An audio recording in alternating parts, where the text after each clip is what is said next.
Hello, Shalom. Before I start my speech, I would like to say that I'm very excited to take part in this activity and to celebrate this important day, the 7th of May, with you. I'm glad to be part of a network of people all across the world that find the safety, well-being and human rights of babies and children important. My name is Ronit Tamir, and I am one of the founding members of KAHAL, an organization that has been active in Israel for the last 20 years. Our goals are to help parents and parents-to-be with support and advice, as well as making the information about circumcision accessible, public, and easy to understand. I don't know if you're aware, but in Israel it is not very easy to be against circumcision. Circumcision is an ancient ritual with religious roots, and it is very significant for both Judaism and Islam. Despite the religious connections I've mentioned, the majority of the people in Israel are not religious, yet nonetheless still do circumcise their baby boys. What often leads them to do it is heavy pressure from their family members and other people around them, and alongside a lack of information.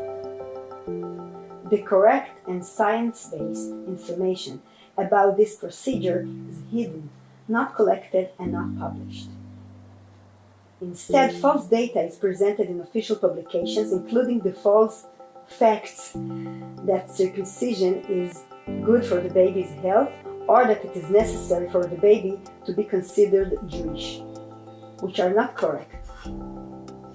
Circumcision is presented as an easy procedure that involves no or very insignificant pain, no risks, and no disadvantages.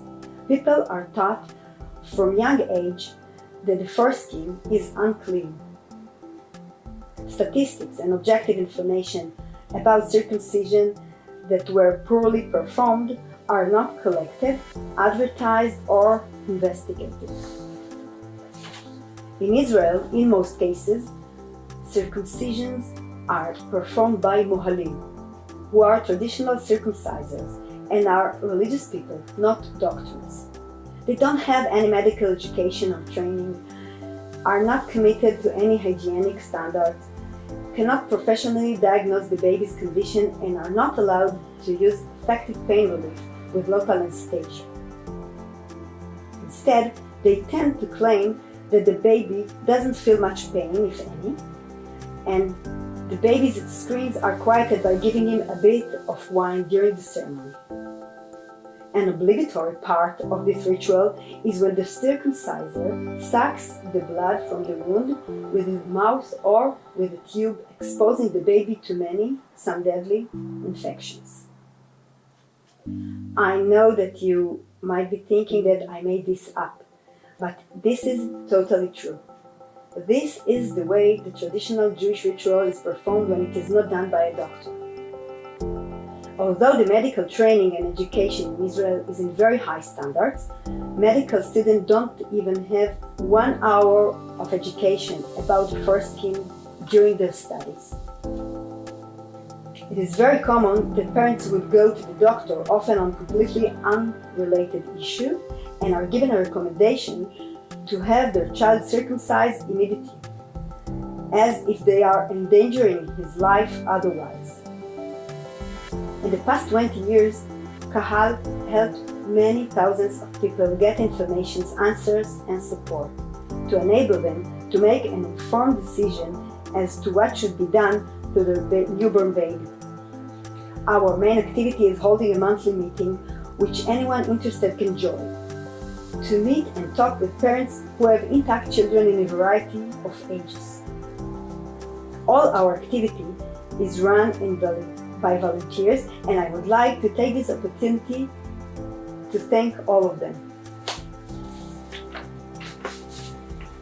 Despite the taboo on this subject in Israel and among the Jewish community in general, the phenomenon of parents choosing not to circumcise their sons in Israel has expanded greatly in the recent decades.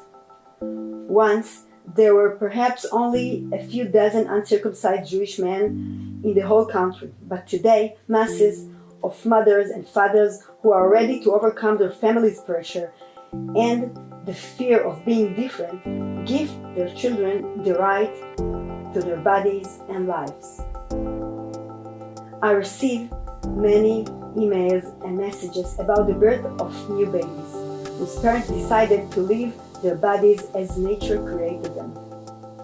I'm always excited to receive this news, and I'm always happy to see a picture of a baby in his mother's lap or his father's arms. To close, I would like to thank the activists who are organized this day. See you next year.